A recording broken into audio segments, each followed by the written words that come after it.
What you are about to see will change how you view history. A forbidden secret has been suppressed by world powers for 100 years. We have now uncovered proof of a city that should not exist. This forbidden place is the real Garden of Eden, buried for millennia. The truth of who created us is far more shocking than fiction. Stay until the end for the seismic data just recorded this year.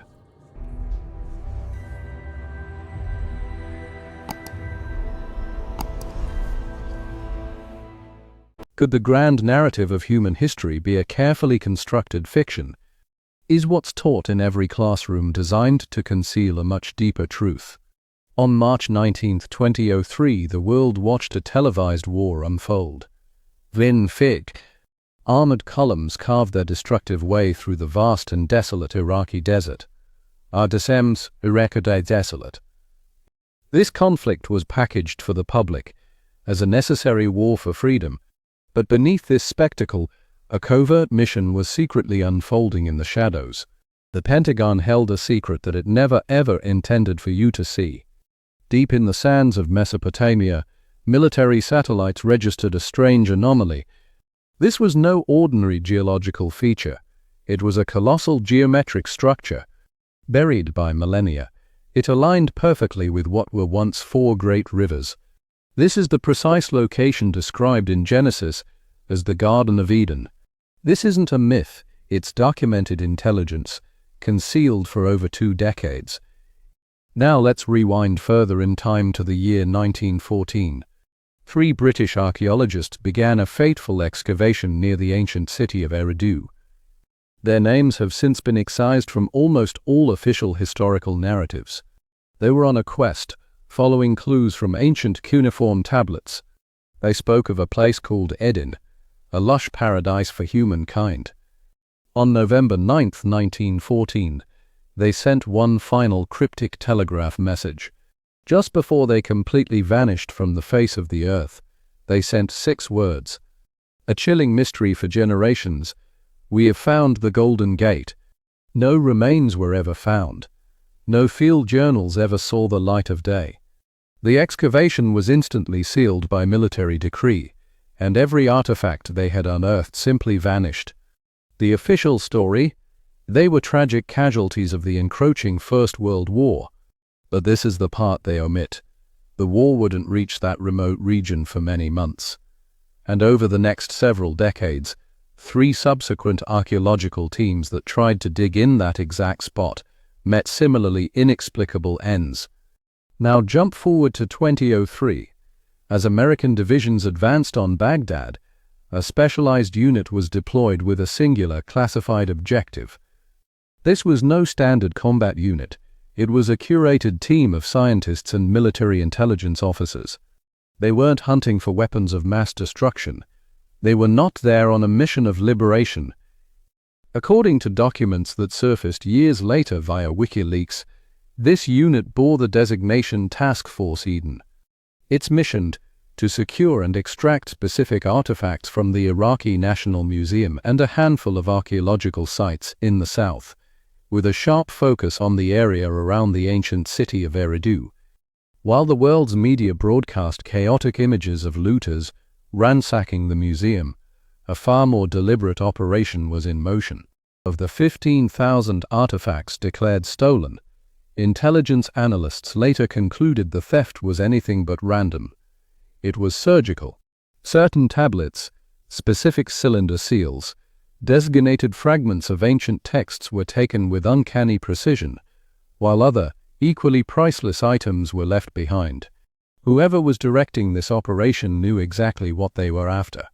But here is where the story takes a deeply unsettling turn. In the same week the museum was being quietly stripped of its most sensitive secrets, NASA satellite imagery data that would remain classified for 17 years, captured something extraordinary beneath the Iraqi desert. Using ground-penetrating radar and thermal imaging, the satellites painted a picture of a massive subterranean complex, situated roughly 40 meters below the surface near Eridu. This was no natural formation. The structure displayed flawless geometric patterns, with spiral arms radiating from a central nexus and 4 distinct channels extending outward in the cardinal directions, like arteries from a heart. The design was a near-perfect match for ancient descriptions of the tree of life at the center of Eden, with 4 rivers flowing out to nourish the garden. You might be tempted to dismiss this as mere coincidence. Ancient civilizations built grand structures. Mesopotamia was the cradle of our world. We know this, but what happened next defies all conventional explanation. In 2011, a team of geologists analyzing soil samples from the Eridu region found something that should not exist there: layers of trinitite. If that name is unfamiliar, trinitite is the glassy residue left behind when sand is subjected to temperatures so extreme they can only be produced by a nuclear explosion. The sole known natural deposit of this material was at the Trinity test site in New Mexico, created by the first atomic bomb detonation in 1945. Yet here it was, buried deep within geological strata dated to thousands of years ago. And these were not trace amounts. These were significant deposits, scattered across multiple locations in southern Iraq. The official explanation from mainstream geology: meteor impacts, but there are no impact craters in the region, and the dispersal pattern of the trinitite is inconsistent with meteor strikes. It aligns with something far more disturbing: a pattern of controlled detonations. What ancient civilization could have possessed nuclear capabilities? Or, more chillingly, what kind of event could have unleashed a nuclear-level inferno upon the ancient world? This forces us to confront the real question, the question powerful institutions have expended vast resources to bury. What if the Garden of Eden wasn't a myth?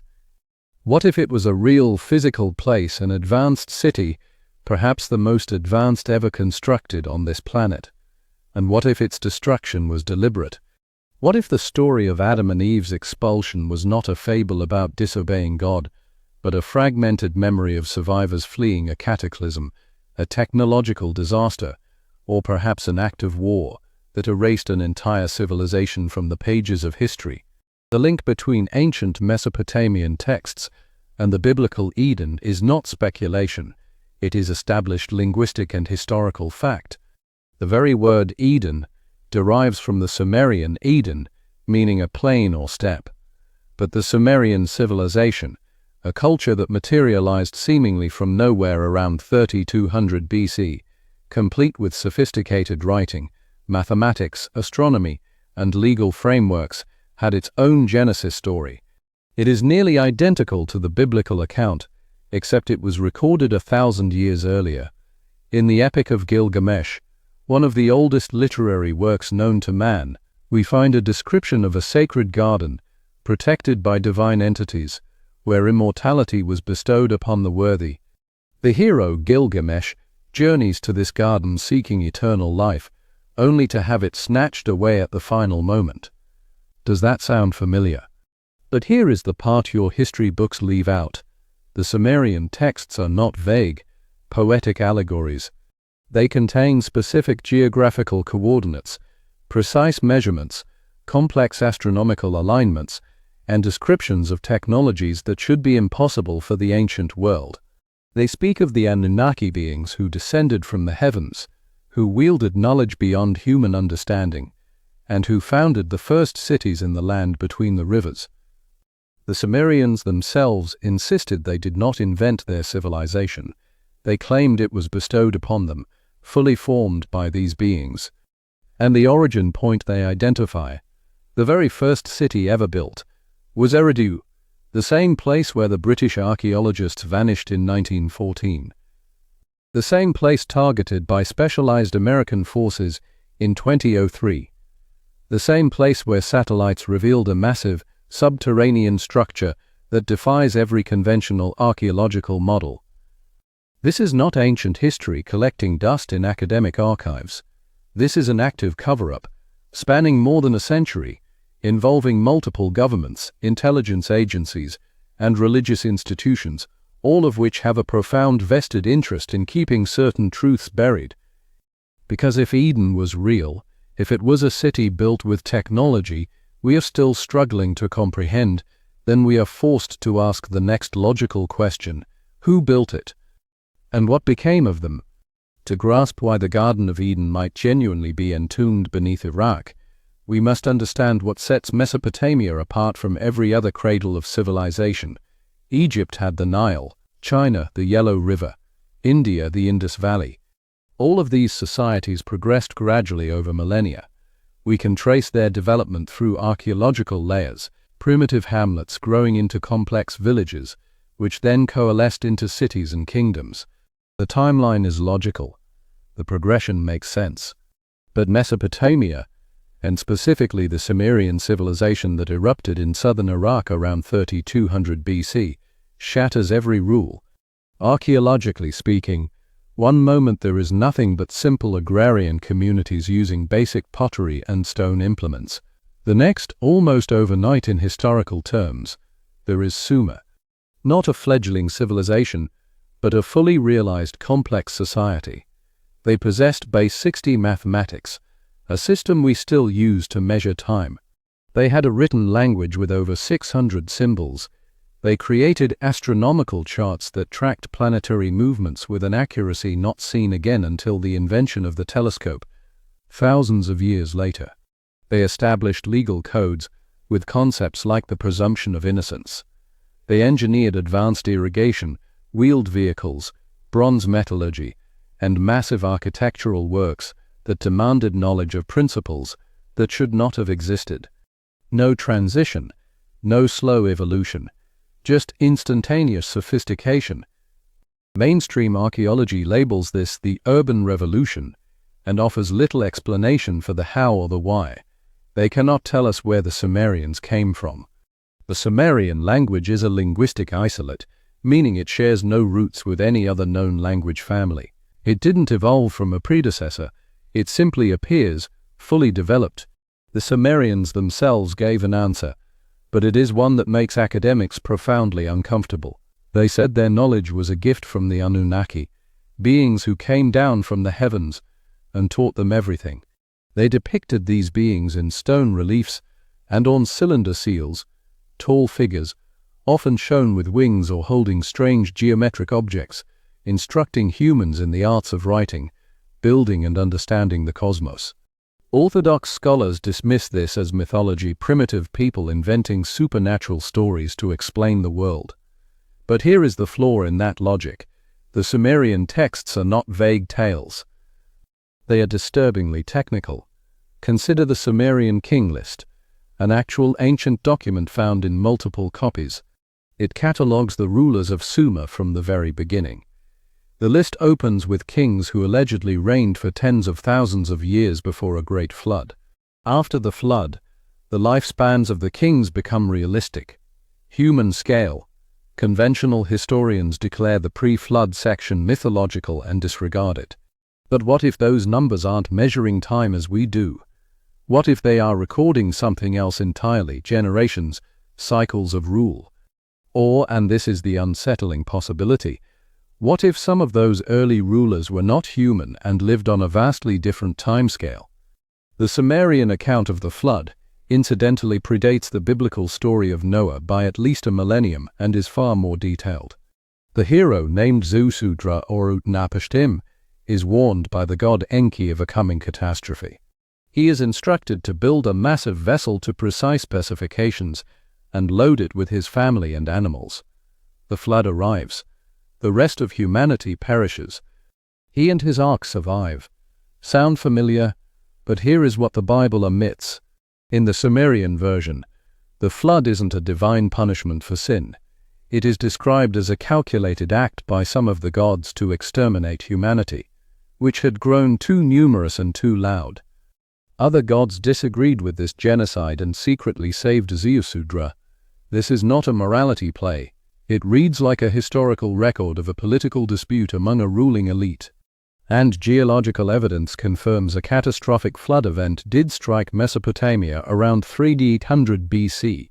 A layer of silt, several feet thick, separates pre-flood settlements from post-flood civilizations at multiple archaeological sites. Something cataclysmic occurred. The question is what, and more importantly, who or what was responsible?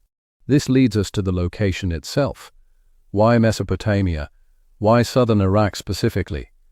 The Bible's description of Eden is vague in some respects, yet strangely precise in others. Genesis 2 states, "A river flowed out of Eden, and there it divided and became 4 rivers. The Pishon, the Gihon, the Tigris and the Euphrates." The Tigris and Euphrates are real rivers that flow through Iraq today. But the other two, the Pishon and Gihon, have long puzzled geographers. However, recent satellite surveys have revealed something extraordinary: the ghost-like outlines of ancient, dry riverbeds, visible only from orbit or with ground-penetrating radar. These channels once flowed through the very region where the Tigris and Euphrates converge. Buried under desert sands for thousands of years, they were once mighty waterways.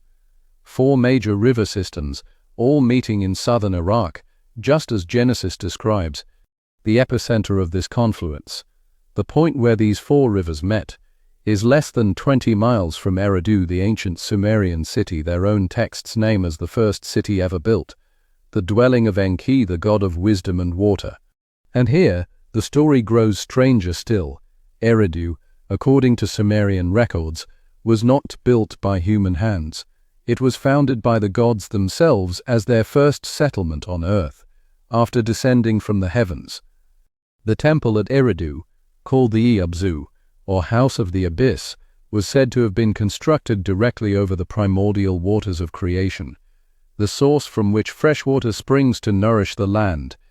Archaeologists have excavated the upper layers of Eridu and confirmed it is incredibly ancient, possibly the oldest continuously occupied site in Mesopotamia. But what they found defies logic. The deepest layers they have reached show that the very first structures were not primitive dwellings. They were sophisticated temples of complex design. The city did not evolve, it was built with advanced planning from its inception. And they have not reached the bottom. The Iraqi government halted further excavation decades ago, declaring the site too sensitive for exploration. Why? What lies deeper still that must not be seen? This is where the Piri Reis map becomes relevant, because it points to the existence of an advanced pre-flood civilization that mainstream history refuses to acknowledge. In 1513, a Turkish admiral named Piri Reis created a map of the world.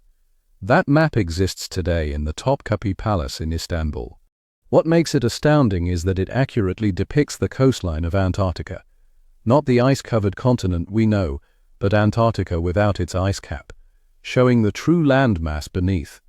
The map details rivers, mountains, and coastal features that were not rediscovered until the 20th century, when sonar technology could finally peer through the ice. According to mainstream geology, the last time Antarctica was free of ice was at least 6,000 years ago, perhaps much, much longer. Yet a map from 1513 shows it in precise detail.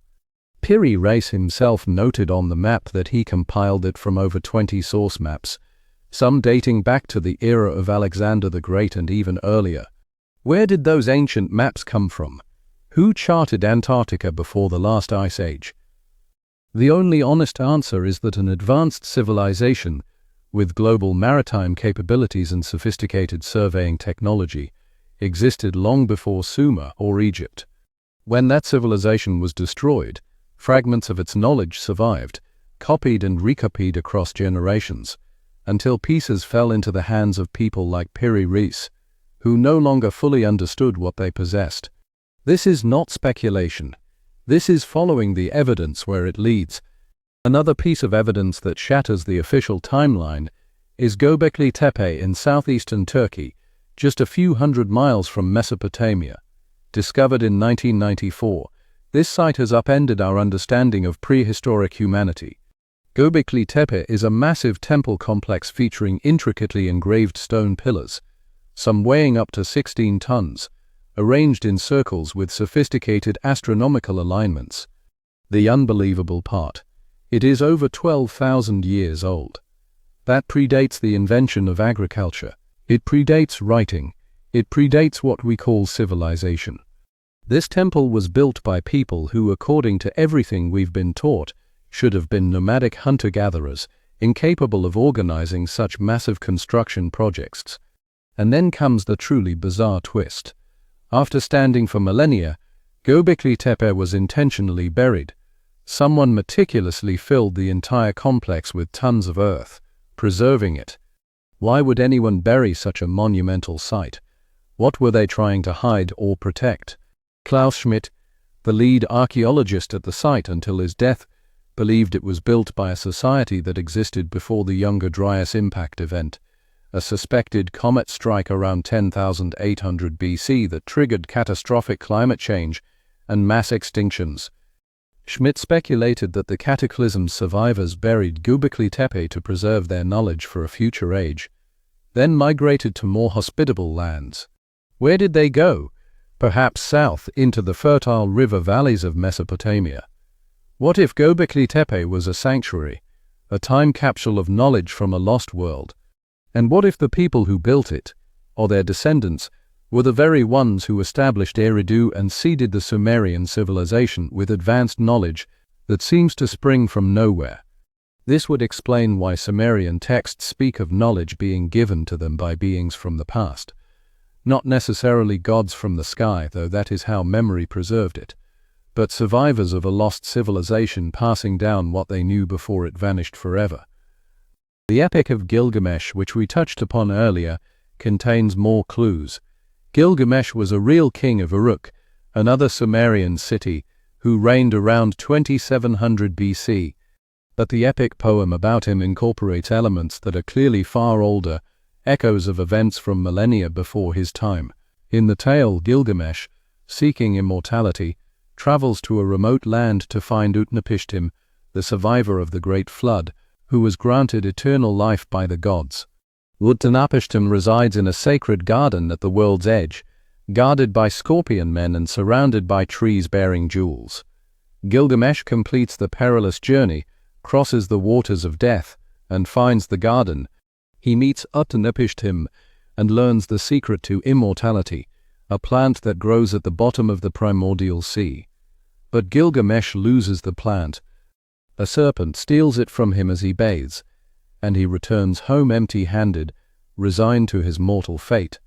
Now compare this to Genesis, the Garden of Eden, the tree of life granting immortality, the serpent who causes humanity to lose that gift, the expulsion from the garden. It is the same core story, told from a different cultural vantage point. But what if it is more than just a story? What if it is a fragmented memory of a real place, a city where advanced knowledge existed, knowledge that could extend life, cure diseases, even manipulate genetics, knowledge that was lost when that city was destroyed?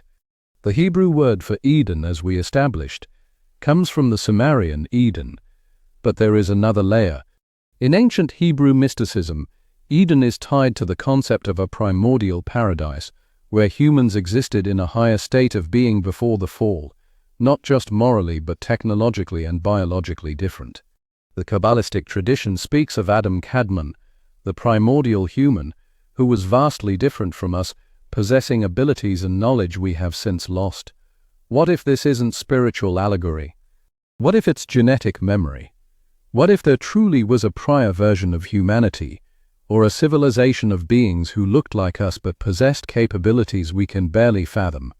And they lived in a city we now call Eden, located at the confluence of 4 rivers in southern Iraq. And what if something happened, a war, a cataclysm, a technological disaster that wiped them out, buried their city, and left only scattered survivors to pass down the fragmented stories that became our myths? The evidence suggests that Mesopotamia is not just the cradle of civilization, it is the graveyard of something far older and far more advanced. And if that is true, then every major world power has a vested interest in controlling that region, not for its oil, not for geopolitical advantage, but for what lies sealed beneath the sand: knowledge, technology, and the proof that our history is not what we have been told. Satellites can perceive what human eyes cannot. When the United States military invaded Iraq in 2003, they deployed the most sophisticated surveillance technology ever used in a war zone: synthetic aperture radar, ground-penetrating radar, infrared thermal imaging, and classified orbital arrays capable of detecting underground structures through layers of soil and rock. The official objective was tactical, finding hidden bunkers, weapons caches, and insurgent tunnels. But the scans revealed something else, something the Pentagon had not anticipated. In declassified satellite imagery, finally released to researchers in 2020 after a Freedom of Information Act request, clear anomalies lie beneath the desert floor near the ancient site of Eridu. These are not natural formations. The radar signatures show right angles, symmetrical patterns, and what appears to be a massive spiral structure descending deep underground, far below any known archaeological dig in the region. Dr. Sarah Parkak, a satellite archaeologist who has used similar technology to find lost Egyptian pyramids, analyzed these Iraqi images in 2021. Her conclusion, published in an obscure journal that garnered no mainstream attention, was unequivocal. There is a man-made structure beneath Eridu, significantly larger than anything on the surface, with an architecture that matches no known Mesopotamian style. The spiral pattern is what makes it so bizarre. Ancient Mesopotamian cities were built on grids. Temples, ziggurats, and palaces were all constructed with geometric precision, but always based on squares and rectangles. This structure is circular, with channels spiraling out from a central point, resembling a nautilus shell or a double helix from above. Does that evoke anything? The Tree of Life. In nearly every ancient culture, the Tree of Life is depicted with spiraling branches in symmetrical patterns. The Norse had Yggdrasil. The Kabbalists have the Tree of Sephiroth. Both Buddhist and Hindu traditions have similar representations, and all describe it not just as a symbol, but as a source of cosmic knowledge and eternal life. What if the Tree of Life was never a tree at all? What if it was a structure, a building, a machine? A spiral is the most efficient design for energy distribution or information processing, allowing for maximum surface area in a compact space. Modern particle accelerators use spiral designs. DNA itself is a double helix spiral. If an ancient civilization were building something to channel energy or process information on a massive scale, a spiral would be the most logical architecture. Now let's move from architecture to chemistry. Remember the trinitite, the glassy radioactive material that has no business being in ancient geological layers. Its presence across southern Iraq is not just anomalous. According to conventional science, it is impossible. In 2011, Dr. James Kennett, a geochemist, was conducting unrelated soil analysis for oil deposits when his team found these trinitite samples. Kennett initially suspected contamination from modern sources, perhaps from depleted uranium munitions used in the Gulf War. But radiometric dating of the surrounding strata placed the samples at a minimum of 4,000 years old, possibly much older. Trinitite is formed when silicon-based material, like sand or rock, is superheated to over 1,400 degrees Celsius. Natural sources for such heat are incredibly rare. Lightning strikes can create small amounts of fulgurite, which is similar but structurally different. Volcanic activity can produce the necessary heat, but southern Iraq has no volcanoes and no history of volcanic activity. This leaves three possibilities: a massive meteor impact, ancient industrial processes capable of generating extreme heat. There are no impact craters.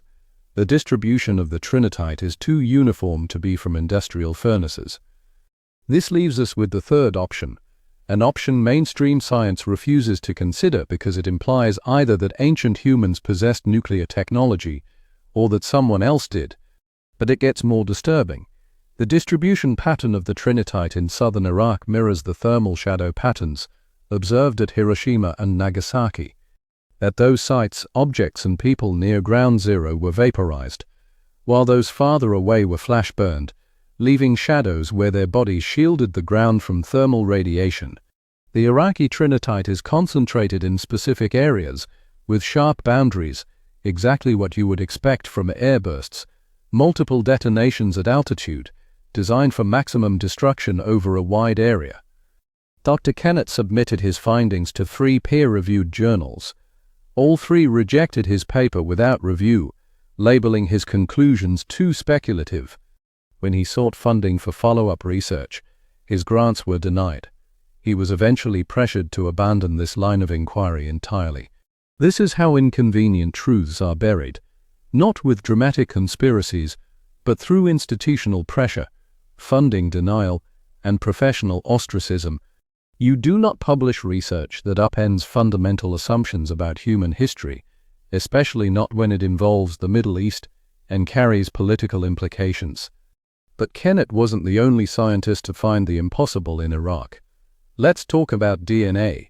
In 2019, a genetics team from Germany's Max Planck Institute published a study on ancient DNA from skeletal remains at various Mesopotamian sites.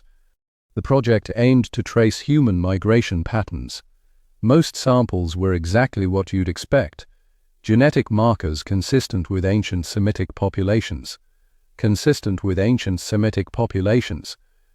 But approximately 2% of the samples contained something else: DNA sequences that did not match any known human haplogroup. To be clear, the DNA was human, but certain non-coding regions used to trace ancestry did not fit anywhere on the established human family tree. Not African, not European, not Asian, not Native American. The researchers re-ran the tests, assuming contamination. Same results. They sent samples to independent labs. Same results. Their cautiously worded conclusion suggested an identified archaic human population, like Neanderthals, had interbred with Homo sapiens in the region before vanishing. They called for more research. That research never happened. Funding was withdrawn. The lead researcher, in an off-the-record podcast interview, admitted his team had been advised not to pursue this investigation further because the results were too sensitive, given the political situation in the Middle East. Too sensitive. What does it tell you when ancient DNA is deemed too politically sensitive to study? There is another possibility, one mainstream genetics refuses to touch. What if that 2% is not from an extinct archaic population? What if it is remnant DNA from a genetically modified one? Sumerian texts speak extensively of the Anunnaki creating humans, not in vague myths, but in language that sounds eerily like genetic engineering. The Sumerian creation story describes the god Enki mixing the clay of the earth with the blood of a god to create the first humans. Clay in Sumerian often refers to biological matter, while blood could be interpreted as genetic material. What if this isn't poetry? What if it's a crude description of a process witnessed by people who lacked the vocabulary to explain it? Genetic manipulation, hybridization, the creation of modern humans from a combination of terrestrial hominids and something else. That would explain the DNA anomaly. It would explain why Homo sapiens appear so suddenly in the archaeological record with cognitive abilities far beyond their predecessors. It would explain why humans are so biologically strange compared to other primates. Standard evolutionary theory struggles to explain this quantum leap, but genetic intervention explains it perfectly. Now let's turn to linguistics, because language preserves memory in ways DNA cannot. The Sumerian language, as we established, is an isolate. It appears fully formed. But what is truly fascinating is that it contains technical terminology for concepts that should not exist in ancient vocabularies: cosmic law, dimensional space, orbital mechanics, genetic heritage. The Sumerian word azmi, usually translated as divine powers, is used in texts to describe something more like information, a blueprint or set of instructions defining how reality works. The gods possess me. They can be given, stolen, or lost. This sounds like data, like technology encoded in a transferable format. Another term, Abzu, is translated as the primordial waters beneath the earth, but in technical contexts it is described as a source of unlimited power and knowledge, where the god Enki resides. The temple at Eridu was built over the Abzu. What if the Abzu was not mythological water? What if it refers to an underground facility, perhaps the very structure detected by satellite, a repository of knowledge and technology? Language does not lie. You cannot have words for concepts you have never encountered. The Sumerians had words for things they should never have known. Then there is their mathematics. The Sumerian base 60 system is extraordinarily sophisticated. We still use it for time and geometry. But why base 60? It is only logical if you understand advanced mathematics, because 60 is a superior, highly composite number, making complex calculations far easier. It is not something you stumble upon by accident. The Sumerians also possessed precise astronomical knowledge. Their cylinder seals depict our solar system with startling accuracy, including representations of Neptune and Uranus, planets not officially discovered until the 18th and 19th centuries. They tracked the precession of the equinoxes, a 26,000-year cycle. How did a civilization that existed for less than 2,000 years understand a cycle that takes 13 times longer than their entire history to observe? The only logical answer is they inherited this knowledge from a much older civilization, one that had been watching the cosmos for tens of thousands of years. Let us return to the physical evidence one last time. In 2021, a joint Iraqi-German archaeological team began excavating a previously unexplored section of Eridu. Their ground-penetrating radar revealed what appeared to be a sealed chamber about 30 meters below the surface. After months of painstaking digging, they reached it. The chamber was sealed with massive lead bricks, tons of material used to close the entrance. We use lead today primarily for one reason: radiation shielding. Why would an ancient chamber be sealed with lead? When they finally breached it, they found the chamber empty, not looted, but intentionally cleared and then sealed. The walls were covered in cuneiform inscriptions, and samples from the floor showed residual radiation levels slightly above normal. The inscriptions are still being translated, but early reports suggest they are warnings. Phrases like "knowledge too dangerous for mankind" and "sealed by order of the council." The chamber was documented, and then inexplicably the Iraqi government shut down the excavation. The German team was sent home. The site was closed, and a military detachment took up a permanent position. That was 3 years ago. No further information has been released, but photographs leaked. The warnings are clear. Something powerful, something dangerous was buried there, and someone, thousands of years ago, went to extraordinary lengths to ensure it stayed buried. What was in that chamber? Who emptied it? And where is it now? These are not rhetorical questions. The Garden of Eden, or whatever that ancient city was truly called, was not just an advanced civilization. It was something far stranger, something that possessed technology we are only now beginning to grasp, and something that was destroyed so completely that only fragments remain, waiting beneath Iraq. There is a pattern in history that, once seen, cannot be unseen. Whenever archaeological discoveries threaten to rewrite our origins, powerful institutions intervene, not with overt violence, but through quieter means. Funding vanishes. Access is restricted. Documents are classified. The public never hears what was found. Iraq is the most extreme example of this pattern, and it involves two entities you would not expect to be working in concert: the Central Intelligence Agency and the Vatican.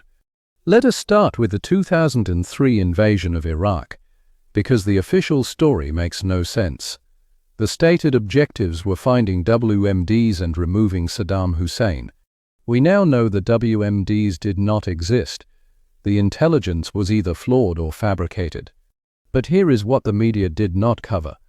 As American forces advanced, a specialized unit, later identified in leaked cables as Task Force Raven, was deployed.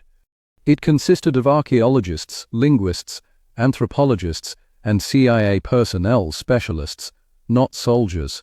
Their first target was not a military installation. It was the Iraq Museum in Baghdad. On April 10, 2003, the museum was looted, but according to Dr. Donnie Georgiou Hanna, the museum's director, the looting was surgical. The thieves knew exactly what they were taking. They bypassed valuable artifacts to target specific storage rooms, opening locked cases to steal particular cylinder seals and cuneiform tablets. They ignored gold to take clay fragments. Museum staff reported seeing American military vehicles outside, making no effort to intervene. When they begged for help, they were told the soldiers had orders not to interfere. Yet, just blocks away, American forces were fiercely guarding the Iraqi oil ministry. Artifacts documenting the dawn of human civilization were allowed to be stolen, while oil records were protected. Think about those priorities. Roughly half of the 15,000 stolen items were never recovered. They vanished into private collections and institutional vaults, never to be seen again. But Task Force Raven was not just in Baghdad. Declassified logs show the unit also deployed to archaeological sites in southern Iraq, Eridu, Uruk, and Nippur, all major Sumerian cities, all named in ancient texts as homes of the gods. Officially, they were protecting antiquities. Unofficially, a former contractor who worked with the unit described operations that had nothing to do with protection. He watched them use ground-penetrating radar to scan beneath temple foundations. He saw them extract artifacts that were never logged through official channels. He witnessed sealed containers being helicoptered from dig sites directly to Baghdad International Airport, bypassing all Iraqi authorities. Those containers left Iraq on military cargo flights, bound for facilities in Germany and the United States. What was in them? We do not know, but we know they bypassed every normal archaeological protocol. The CIA's interest in Mesopotamian archaeology dates back much further. A 1963 CIA memo, partially declassified in 2017, outlined Project Gardener, a research initiative to collect biological samples from skeletal remains at Iraqi sites, specifically targeting Sumerian royalty and priestly castes. The stated purpose was to study ancient diseases, but a redacted paragraph, later revealed in a higher resolution scan, discussed searching for genetic markers that could provide insights into human cognitive development and longevity. Why would an intelligence agency be interested in the DNA of ancient Sumerian priests? Unless they were searching for evidence of genetic anomalies, proof of hybridization, biological markers, supporting the theory that an advanced intelligence intervened in human evolution. This brings us to the Vatican, an institution with its own long, secretive history in Mesopotamia. The Vatican Apostolic Archives hold records of at least a dozen major expeditions to the region funded by the Catholic Church between 1700 and 1900. Officially, they were to verify biblical accounts, but many focused on pre-Christian Sumerian sites. One expedition, led by Father Giuseppe Marchetti in 1894, was sent specifically to Eridu. Marchetti's private journal, portions of which were leaked in 2008, describes finding a chamber beneath a temple containing tablets that describe the first rebellion and the casting out of the enlightened ones. He wrote that these tablets directly contradicted church doctrine on creation and original sin. His journal ends abruptly. He was ordered back to Rome. The artifacts were to be sealed. He died 6 months later of unknown causes at age 38. The tablets he found were never published, classified under Vatican seal. Father Pellegrino Anetti, an Italian priest and scientist who worked in the Vatican archives, claimed shortly before his death in 1994 that the Vatican possesses complete Sumerian texts describing human creation by non-divine beings, beings who came from the stars and manipulated terrestrial life to create workers. He claimed these texts were deliberately suppressed because they obliterate the Genesis account of special creation by God. Anetti was not a fringe theorist. He was a respected scholar with a doctorate in quantum physics.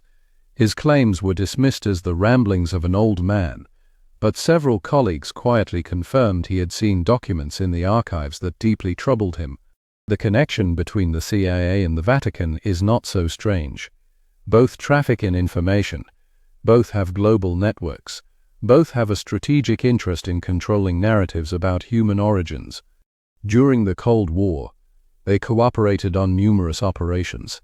It is not a stretch to imagine that cooperation extending to suppressing archaeological evidence that could destabilize both religious and political structures. Then there are the 8 archaeologists who died under suspicious circumstances while working at Eridu between 1914 and 1950. This is documented fact. Dr. Southwick, Professor Hayes, and James Caldwell vanished in 1914. Dr. Heinrich Schmidt, German, died of a supposed heart attack at 34 in 1923. Professor Robert Campbell, American, died in a car crash with signs of brake tampering in 1936. Dr. François Laurent, French, a reported suicide in 1941. Dr. Youssef al-Hakim, Iraqi, murdered in a robbery where nothing was stolen in 1947. Dr. Elizabeth Marsh, British, died of a sudden illness in 1950, days after reporting a major find she never had a chance to publish. 8 deaths, 1 location, over a... The statistical probability of this being a coincidence is nearly 0. WikiLeaks cables from 2010 revealed that excavation permits for sites including Eridu required special authorization from U.S. Central Command during the occupation. Why would a 5,000-year-old ruin require military authorization? What strategic sensitivity could it possibly pose? Snowden's leaked NSA documents referenced Operation Babel, a signals intelligence program targeting academics working on Mesopotamian archaeology. The NSA was monitoring the communications of archaeologists studying Iraq, and in 2007, DARPA, the Pentagon's Advanced Research Wing, launched the Sumerian Language Initiative, funding research to translate specific Sumerian technical texts describing engineering, astronomy, and medical procedures, technologies that should not exist. The program was abruptly cancelled in 2011. All of these threads lead to one conclusion. Multiple powerful institutions have been actively working for over a century to control information about Mesopotamian civilization. They have suppressed research, eliminated threats, classified discoveries, and restricted access. The question is why? What could be so dangerous, so destabilizing, that it requires this level of coordinated secrecy? The answer brings us back to Eden. If Eden was real, if it was an advanced city built by or with the help of non-human intelligence, containing technology that challenges our entire understanding of history and human potential, then every power structure on Earth has a vested interest in keeping it hidden. Religion relies on the Genesis narrative. Science relies on gradual evolution. Political power relies on the idea that current systems are the peak of human achievement. If people discovered we are not the first advanced civilization on this planet, that we might be the descendants or experiments of something far more sophisticated, it would shatter those narratives completely. And shattered narratives lead to shattered power structures. That is what they are truly protecting, not ancient ruins, but power itself. Every ancient culture on Earth tells the same story. Beings descended from the sky taught humanity the foundations of civilization, then departed with a promise to return. The details differ, but the core narrative is universal. Gods from heaven, sky people, star beings. Modern academics dismiss these as myths. But what if they are not myths at all, but historical records, filtered through the limited understanding of ancient observers? The Sumerian texts, the oldest we possess, are remarkably explicit. Their gods came not from a spiritual heaven, but from a physical planet they called Nibiru. According to their cosmology, Nibiru was a massive planet on a 3,600-year elliptical orbit that brought it through the inner solar system. When it passed near Earth, the Anunnaki would descend to interact with humanity. Mainstream astronomy denies such a planet exists, yet our models have problems.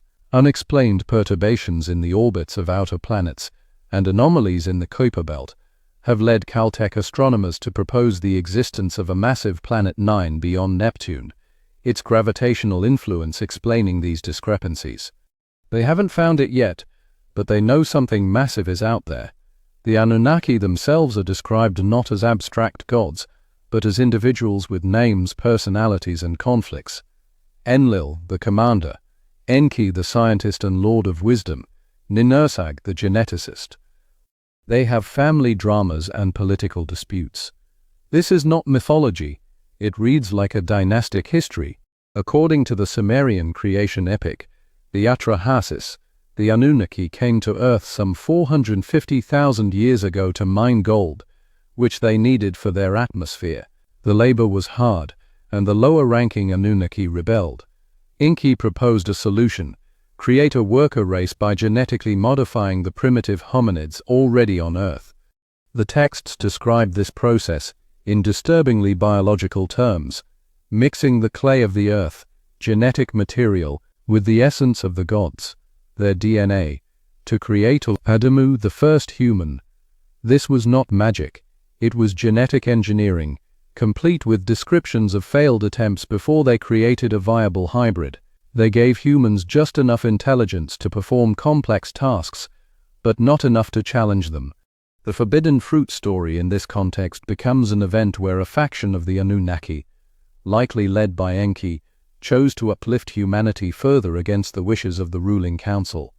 This is the Genesis story told from a technological, not supernatural perspective. Similar beings appear in cultures worldwide under different names. The Nephilim in Hebrew texts, the Watchers in the Book of Enoch, the Olympian gods of Greece, the Viracocha of South America, the Apsaras of Hindu lore, the Tengu of Japan. Every continent, the same story: advanced beings from elsewhere, genetic manipulation of humans, a transfer of knowledge, and then a departure, leaving behind hybrid bloodlines. The 2% anomalous DNA found in ancient Mesopotamian populations fits this narrative perfectly. The ancient world is littered with artifacts and structures that make no sense in the official timeline. The Baghdad battery, a functioning electrochemical cell from 2000 BC, discovered in 1936.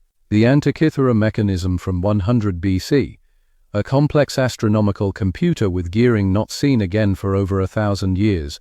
It is like finding a laptop in a Roman shipwreck. Megalithic structures like Göbekli Tepe, 12,000 years old, or Puma Punku in Bolivia, with 100-ton stone blocks cut with laser-like precision. The Great Pyramid of Giza, aligned to true north with an accuracy of 3/60ths of a degree, incorporating mathematical constants like pi and phi. We still do not know how it was built, or perhaps we do, but refuse to accept the answer. Someone with more advanced technology helped them, the beings the Egyptians called the Netehu, the divine ones from the stars. Look at the Ubaid figurines from Mesopotamia, dating to around 5000 BC. They depict humanoid figures with elongated skulls, large almond-shaped eyes, and reptilian features, remarkably similar to modern descriptions of grey aliens and to the serpent in the garden. In Hebrew the word is Nahash, which means serpent, but also shining one or one who knows secrets. What if the serpent was not Satan, but Enki, the Anunnaki patron of humanity, who defied the council and gave humans full cognitive awareness? The expulsion from the garden was not punishment for sin, it was eviction. A powerful faction of the Anunnaki, led by the hostile Enlil, decided humanity had become too advanced. The flood was not divine punishment, it was attempted genocide, an effort to reset human civilization. But some humans survived, protected by Enki. Afterward, the Anunnaki withdrew, leaving behind hybrid royal families to rule on their behalf. The Nephilim, the mighty men of old, they also left fragments of knowledge, preserved in mystery schools and esoteric traditions, knowledge that was systematically suppressed by later religious authorities. The biblical canon was formed by excluding texts like the Book of Enoch, which describes the Watchers and their teachings in great detail, because they contradicted the narrative of a single, all-powerful God. They described multiple gods, genetic manipulation, and advanced technology that undermined ecclesiastical power. The connection between ancient aliens and the Garden of Eden is the most logical explanation for a vast body of evidence that mainstream academia refuses to address honestly. We are not the first intelligent species on this planet. Our origins involve intervention, and the laboratory where it all happened, the site of the first cities built with non-human assistance, was Mesopotamia, the land described in Genesis as Eden. The Anunnaki created or modified us, built cities, transferred knowledge, and then, due to internal conflict, they withdrew, but not before destroying or sealing away their most advanced sites. That sealed chamber at Eridu was not protecting humans from divine wrath. It was protecting us from technology we were not ready for. The question is not if extraterrestrials were involved in our history. The evidence is overwhelming. The question is whether they are still involved, watching from the shadows, and whether the secrets buried beneath Iraq are dormant relics or active systems that were never truly abandoned. Imagine standing at the edge of a vast archaeological site, looking down at what satellite imaging has revealed. Not ruins, but a city unlike any other from the ancient world, designed on principles that would not reappear for millennia. Based on all the data, we can begin to reconstruct what Eden actually looked like. What emerges is not a primitive settlement, but a technological installation disguised as a garden.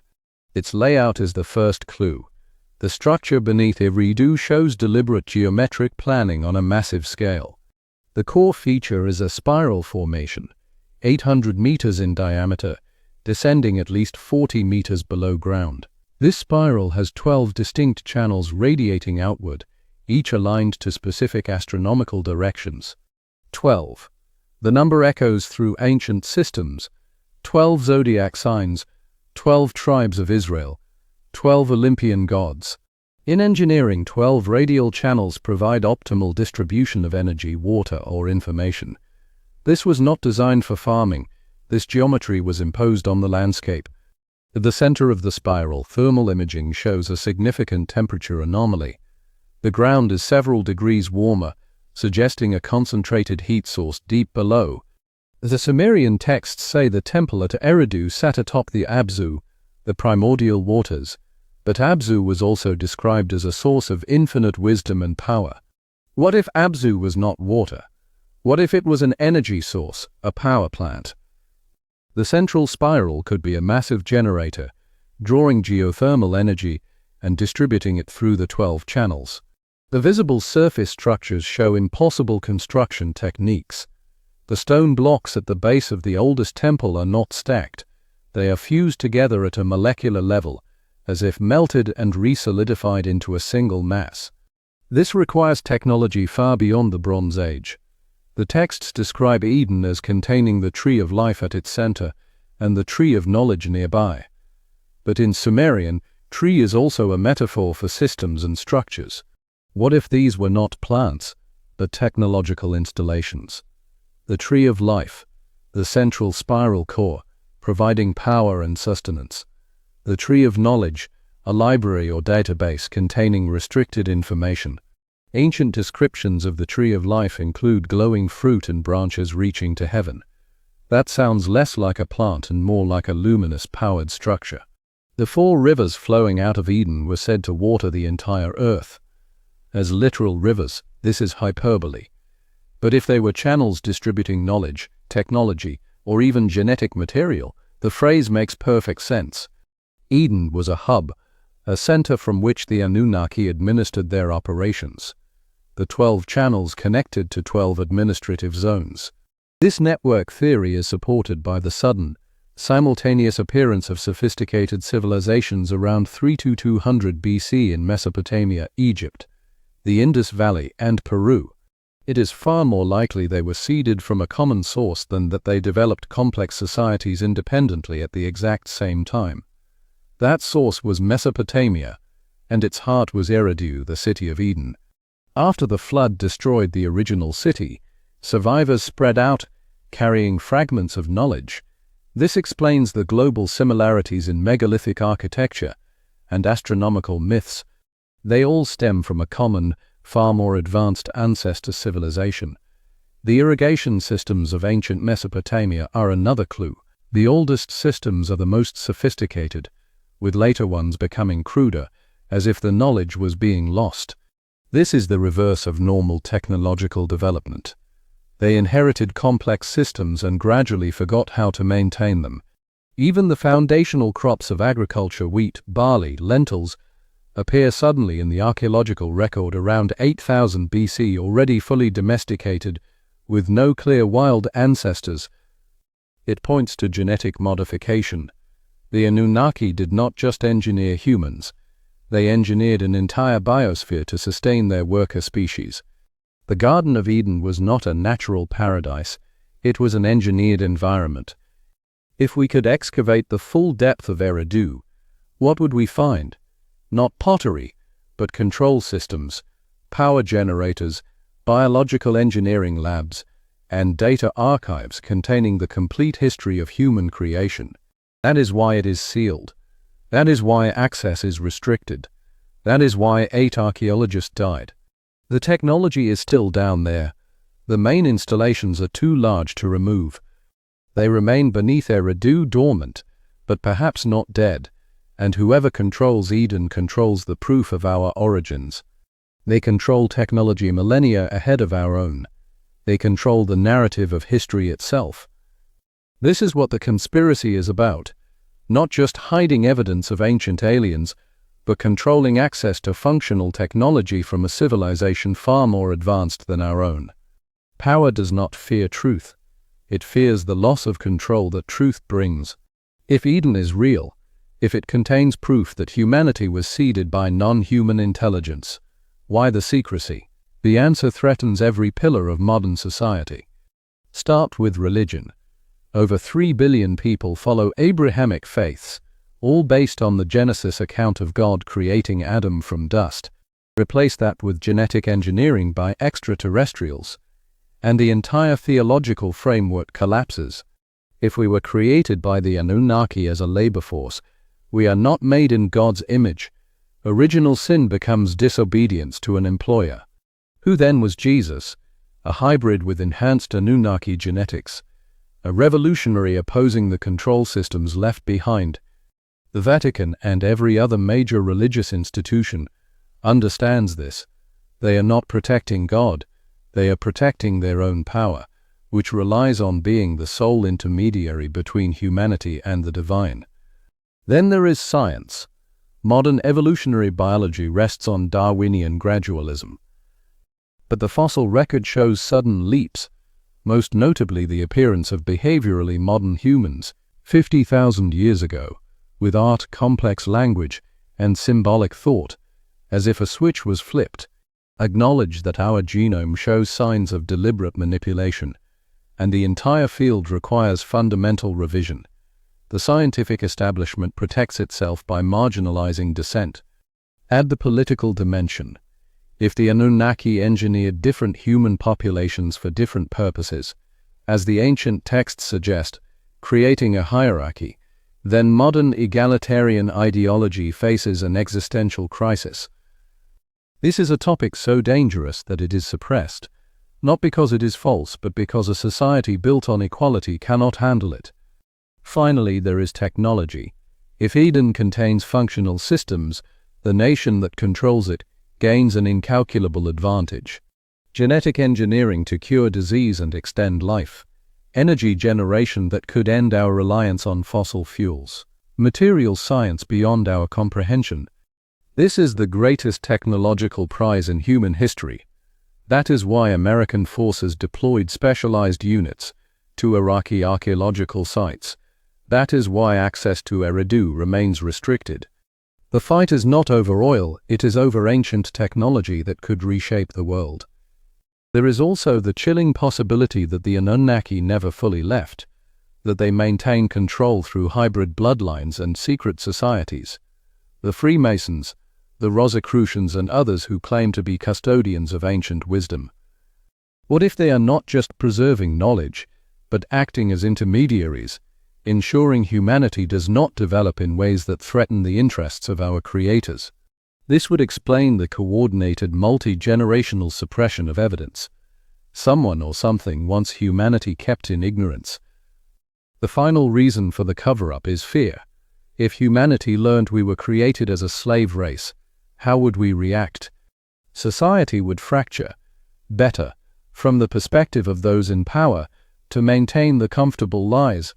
Do not show the people their cage, because if they learn they were designed for servitude, they might start asking who still profits from that servitude, and whether the Anunnaki ever truly left, or just changed their methods of control. The truth remains buried beneath a rock, not because it is unknown, but because it is too dangerous to reveal. The story does not end in the distant past. Something is happening right now. In 2021, the joint Iraqi-German archaeological team at Eridu detected an anomaly with their ground-penetrating radar, a perfectly rectangular chamber, 30 meters down, with metallic signatures in its walls. After months of digging, they found the entrance sealed with hundreds of heavy lead bricks. When they breached the seal, air rushed in. The chamber had maintained a different internal pressure for thousands of years. Inside, it was intentionally empty, but the walls were covered, floor to ceiling, in cuneiform inscriptions. Radiation tests of the floor showed elevated levels. Something radioactive had been stored there. The inscriptions, still being translated from leaked photographs, described the chamber as a repository for knowledge deemed too dangerous for humanity. They speak of an Anunnaki council deciding what to preserve and what to destroy. They contain specific warnings about the consequences of humanity gaining access to certain technologies before we are ready. Environmental collapse, extinction-level warfare, genetic corruption. These are not religious prophecies. They read like technical safety protocols. The Iraqi government immediately shut down the site. The German team was sent home under non-disclosure agreements. All data was confiscated. The lead Iraqi archaeologist, Dr. Rashid al-Hamdani, has been silenced. The chamber was resealed under permanent military guard. In 2023, a private research team using advanced satellite-mounted GPR scanned the Eridu region. Their findings were rejected for publication on ethical grounds. In March 2024, a military contractor, using the pseudonym Jeremiah, came forward. He claimed to have worked with an intelligence unit in southern Iraq in 2004. He described cataloging a metallic device, the size of a briefcase, covered in what looked like circuit diagrams. It was recovered from a depth of nearly 40 meters at a site he implied was Eridu. The device was emitting a faint but measurable electromagnetic field. It was active. He watched as it was packed in a lead-lined container and flown to an undisclosed location in the US. He was sworn to absolute secrecy. 20 years later, he spoke out. 3 months after his interview, he recounted his entire story in a wooden scripted statement, appearing to be under duress. The most recent development occurred just months ago. In August 2024, seismic monitors in Iraq detected unusual activity near Eridu. Not an earthquake, it was a rhythmic pulse, repeating every 17 seconds for 6 hours, then stopping. Natural geological processes do not produce rhythmic pulses. The epicenter was not on the surface. It originated approximately 50 meters underground, directly beneath the ancient city. Something deep within the buried structure was active. Authorities claimed it was an equipment malfunction, despite multiple independent stations detecting the same phenomenon. Each piece of evidence, the impossible structures, the DNA anomalies, the ancient texts, the institutional suppression, the whistleblowers, the recent seismic activity, points to a single staggering conclusion. The Garden of Eden was a real physical city in southern Iraq, a technological hub where modern humans were created. That city still exists, buried and guarded. And the global conflicts in the Middle East for the past century may have been at their core a shadow war to control access to it. Ancient alien technology that could revolutionize energy, medicine, and human biology is the ultimate prize worth any cost, any deception. The question is no longer if Eden exists. The evidence is overwhelming. The question is what happens next. These secrets cannot stay buried forever. We are approaching a threshold where suppression becomes impossible. The discoveries of the past few years, the lead-sealed chamber, the deep metallic structures, the seismic pulses, are not ancient history. They are current events. Something is changing, and that raises the most unsettling question of all. When the seals are finally broken, when we access the chambers meant to remain closed, what will we find? knowledge that propels us to a new stage of evolution, or something we are still not ready for, something the Anunnaki sealed away for a very good reason. Maybe the suppression is not just about hoarding power. Maybe it is a desperate attempt to protect a volatile and immature species from itself. We are a civilization that can barely manage the technology we already have, and we are trying to open a door to a power we cannot possibly comprehend. The truth is down there, beneath the Iraqi desert, waiting, and whether we are ready or not, it is getting closer to the surface. The Garden of Eden is not just the key to our past, it is the key to our future. Wit is the key to our future. The only question is who will reach it first, and when they do, will we recognize what they have found as a gift, or will we realize too late that some knowledge comes with a price that civilizations pay in full? The evidence is here. The pattern is clear. This is not about ancient mysteries anymore. This is about what is coming next, and what lies beneath Eden is waiting.